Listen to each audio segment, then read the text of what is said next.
Então, para entendermos o motivo do jejum de Esther, é necessário lembrar os principais eventos da história de Purim. Tá?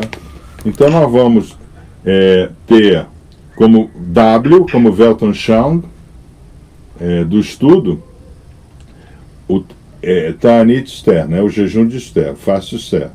E nós vamos, então, com esse Weltanschauung, nós vamos, então, ilustrar atores e clientes, né, e transformações com os eventos que ocorreram dentro do Megillah Esther. Vocês entenderam como é que nós vamos estudar, né? Então, a história narrada no livro de Esther, Megillah Esther, ocorreu na antiga Pérsia, atual Irã, no século IV da era cristã. Tá? 3 anos após Hashaverosh, então eu já expliquei para vocês o que quer dizer a palavra Hashaverosh, Ha-Shem Rosh. Tá? Então, o próprio nome do rei, que é traduzido como Xerxes I, né? Assuero, né? Não sei de onde eles tiraram essa tradução, tá? Não importa, né? O que importa é que a gente sabe que Hashaverosh é o rei aqui embaixo, ele está aqui embaixo, e Hashem está escondido no seu próprio nome, tá? Ha-Shem Rosh, tá? Está aqui em cima. Então, essa é a ligação que nós faremos o tempo inteiro. Então, 3 anos após o rei Hashaverosh ter ascendido ao trono persa, ele promove uma grande festa para todos os seus súditos. Durante as festividades, Hashaverosh ordena que sua esposa Vashti, tá, apareça nua diante de todos os homens. Então vamos começar aqui estudando com a galera, né? Tá? Ok? Tá? Então nós sabemos que o livro de Esther, ele trata desse mundo e desse mundo simultaneamente. Qual é o W, né? O Weltanschauung do Megillah Esther? Hashem está no controle de tudo sempre. Então nenhum evento ocorre sem que seja Hashem no driving seat do evento, tá? Ok? Então vamos entender. Então, depois do 3º ano, Hashaverosh resolve dar uma festa, tá?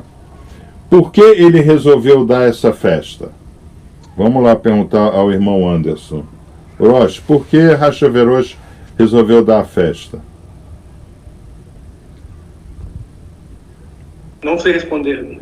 Tá, então, está escrito no Megillah, ele resolveu dar essa festa para mostrar que ele era o soberano sobre 127 províncias, tá? Ok?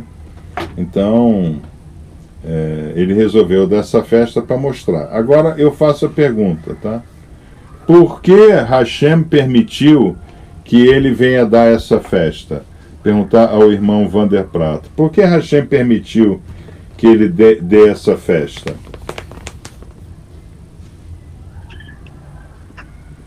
Shalom, Magid, seria para que verificasse se o povo ia se perder ou se desviar, algo assim?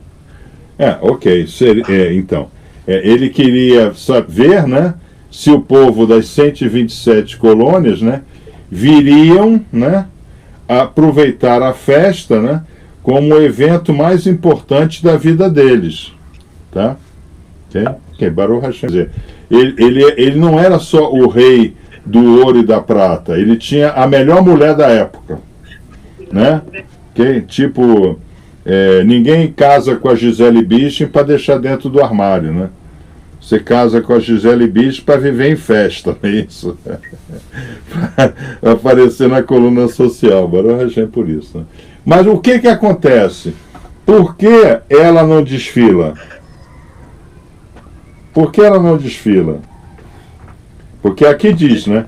Hashaverosh ordena que sua mulher Vashti nua, né? Vashti se recusa a fazê-lo.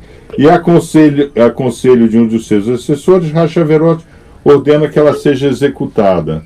Tá? Aonde aparece Hashem nisso aí? Olha só, a mulher era a mulher mais bela da região. Tá? Era uma tradição o rei mostrar a nudez de sua mulher. Tá? Só que nesse caso ela se recusa e ainda é executada. Por que Hashem fez isso? Aí eu estou falando com o Osnei.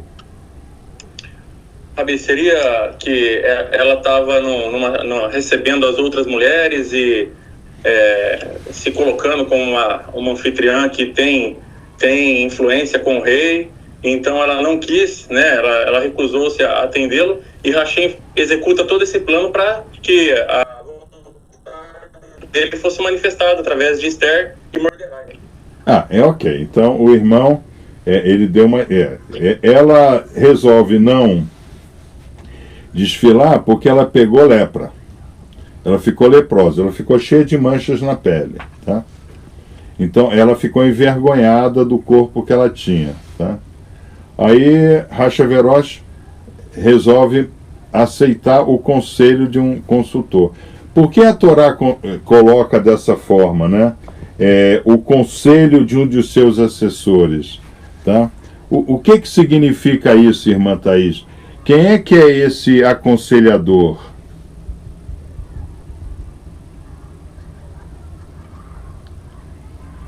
Quem é? Por que aparece no Megillah que Hashverosh resolveu aceitar o conselho de um aconselhador? Quem é esse aconselhador? Amã. Não tem nada de Ramã. Ramã nem apareceu na história ainda. Não, aqui Hashem, ele opera através de alguém. Tá? Hashem faz com que alguém diga para o rei, né? Mata sua mulher, porque eu vou precisar de uma nova rainha aí para resolver o problema do meu povo. Tá? É muito importante aqui, né? Aqui nós temos o primeiro exemplo de algo que acontece na nossa vida que a gente não sabe ainda por que aconteceu. Tá? Então, de repente acontece alguma coisa na nossa vida do nada. Quer ver?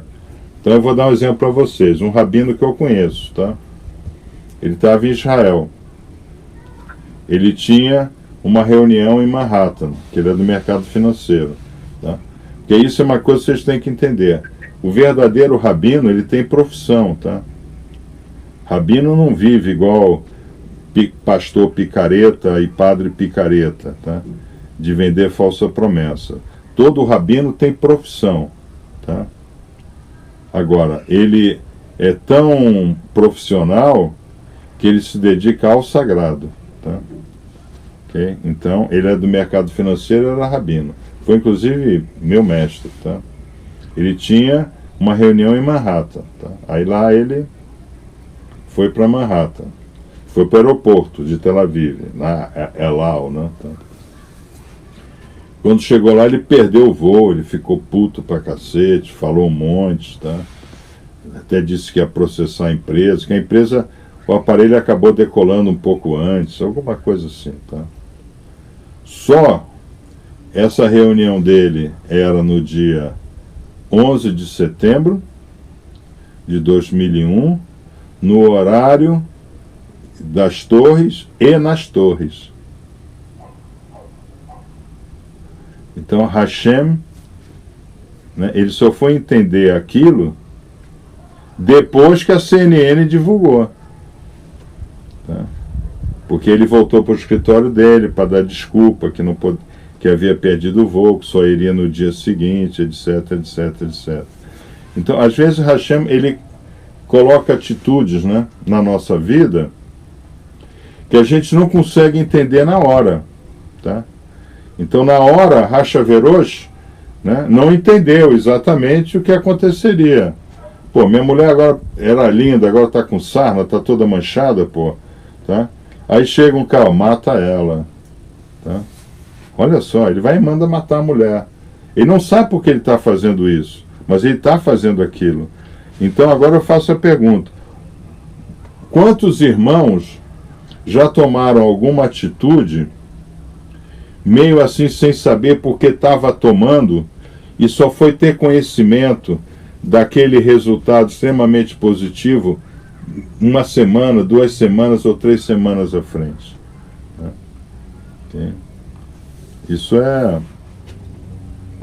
Então, isso a primeira mensagem do Megillah Esther. Quando nós estamos nesse processo, quando nós estamos em processo de aprendizagem e crescimento, nós não só recebemos os sinais, mas nós conseguimos identificar os sinais. Entendeu, irmãos?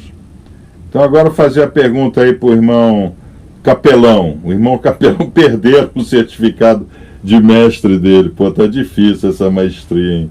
Te contar. Mas vai aparecer. Eu não posso agora, depois te mando aí. Eu já aprovei o print, tá? Porque tem que ter uma impressora, laser, etc. Então eu faço essa pergunta. Quantas vezes, né, o irmão já recebeu sinal e não entendeu? E quantas vezes o irmão recebeu o sinal e entendeu? Qual a diferença de estado em que o irmão estava? O irmão estava aqui, ou o irmão estava aqui quando ele entendeu o sinal? Porque todos nós recebemos sinais, né, irmão? Nós sabemos disso, tá? Todos nós recebemos sinais. Hashem manda sinal para todo mundo. Hashem manda chuva sobre o Rashá e sobre o Sadik. Ele manda a mesma chuva. Só que o Sadik recebe aquilo como fertilização da sua terra e o Sadik e o Rashá morre afogado. Mas recebe a mesma chuva, tá? Nunca no medo e nem no conforto. O sinal nunca compreende. O sinal passa na minha frente e eu não vejo, se eu estiver no conforto. Agora, quando eu estou no crescimento, realmente eu no aprendizado, né, quando tem... Cai a ficha, tá? Então vamos continuar. Então nós já vimos, né? Nós já vimos que no início logo de Megillah, do Megillah, Hashem está no controle de tudo, tá? Então qual é a nossa obrigação? A nossa obrigação é ficar atento para saber quais sinais, toques e palavras que Hashem está colocando na nossa vida sempre. Tá? Sempre. A gente passa batido, tá? Mas não pode passar batido. Então vamos continuar. Quando a ira do rei se dissipa, ele se sente solitário. Seus servos sugerem que se organize um concurso de beleza. Aonde está novamente a mão de Hashem? Osnei, irmão Osnei. Aonde está novamente a mão de Hashem? Está em direcionar que Esther seja levado a participar desse concurso, para que seja feita a obra. Né? Não, aí o irmão já está contando o livro. Não. Na realidade, a mão de Hashem está com os seus servos. Orienta o servo a orientar o rei. Tá? O servo orienta o rei. Ó, eu estou vendo que o senhor está solitário. Por que o senhor não faz um concurso de beleza para ver se a gente acha uma nova rainha? Né? Tá? Então, isso é muito importante vocês entenderem. É uma outra dica fatal. Às vezes você está no trabalho e alguém chega e conta um assunto da vida dele para você, que na realidade ele está contando o problema que você tem na sua vida agora.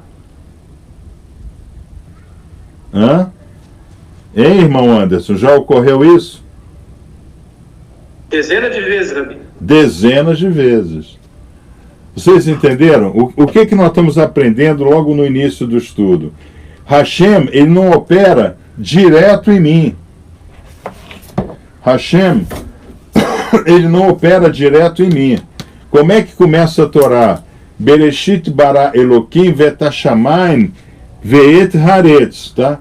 Então, tem o Elokim aí no meio, tá? Tem o Elokim no meio. Hashem, ele não opera diretamente em mim.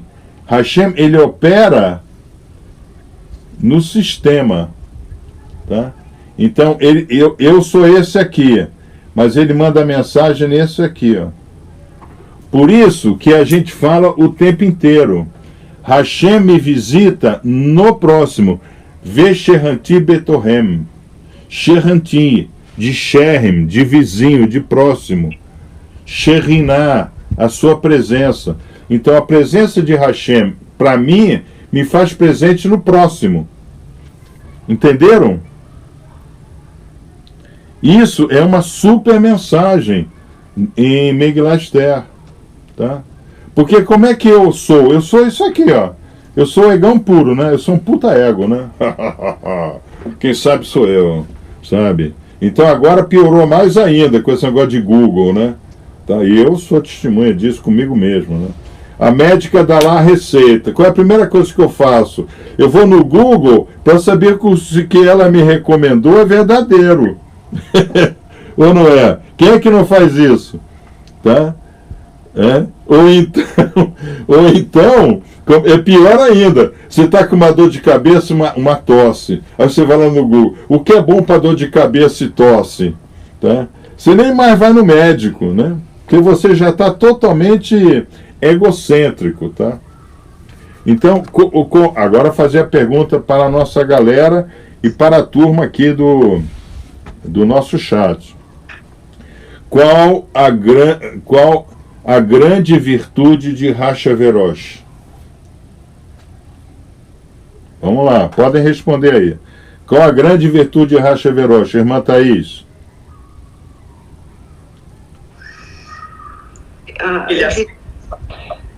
Obediência, Rabi? Não, ela disse que é obediente. O meu irmão Anderson quer falar. Diga. Ele está atento aos sinais. Ele escutou os servos. Ele escutou os servos. Ele é aberto a feedback. Tá? Qual é a característica de quem é centradão no seu ego? Vamos lá, irmã Nicole. Qual é a característica de quem é centradão no seu ego? Não quer nem ouvir ninguém. Feedback zero. Feedback zero. Eu fui aluno em Oxford do Professor Filler, né? O pai da robótica, né? Tá. Professor Filler, né? E nós fizemos os estudos, até feedback loop de quinta ordem, né? Então nós, no nosso Kahal, nós chegamos muito próximo de feedback loop de quinta ordem, porque nós conseguimos receber feedback do mundo superior. Rabi, que é isso? Então você agora virou Chico Xavier? Não. Vou falar para o irmão Osnei, como é que a gente recebe feedback loop de quase, né? Que não tinha aquele negócio, a Claro lançou, né? Não tinha o G5, ela lançou G4,5, não teve um G4,5 aí? Uma época? Vocês se lembram disso? A Claro tinha o G4,5, né? Alguém chegou a ter o G4,5? Eles vendiam isso. Não era G5 ainda, era G4,5. Como é que a gente consegue chegar ao feedback loop 4,5? Como é que a gente consegue receber feedback daqui de cima, do Shem Shammai? Diga aí, irmão Osnei. Mantendo-se ruminando, estudando e ajudando a formar uma egrégora, nós conseguimos nos conectar e receber insights, né, do sagrado. Então, na realidade, nós recebemos o feedback loop de 4,5 grau, né, não do quinto grau, porque nós estudamos os nossos sábios. Tá? Então, quando a gente pega uma paraxá, e eu trago para vocês o que Kedush Levi fala, Zera Shinshon, Ari Hakadosh, Rashi, Ramban, Israel Salanta. Quando nós trazemos o que os nossos sábios pensam, nos instruem, nós estamos recebendo feedback daqui de cima. Tá? Por isso que eu não posso, em hipótese nenhuma, chegar aqui, dar uma instrução de paraxá com o que eu acho. O que eu acho vocês não sabem. Eu tenho que trazer o que aqueles que Hashem me enviou, tá? Por quê? O que está escrito lá em Deuteronômio 18:15? Hashem suscitará um profeta em cada geração do meio de ti. Tá? Então Zera Shinshon é um profeta. Lusato é um outro. Ari Hakadosh é outro. Tá? Haim Vital é outro. Nahum de Brestes é outro. Vocês entenderam? Tá? Então, nós recebemos no nosso carral feedback loop de 4,5 grau, né? Porque o 5º grau já é o Shem Shammai, né? Tá? Nós recebemos porque nós estudamos por aqueles que ele nos enviou para nos revelar.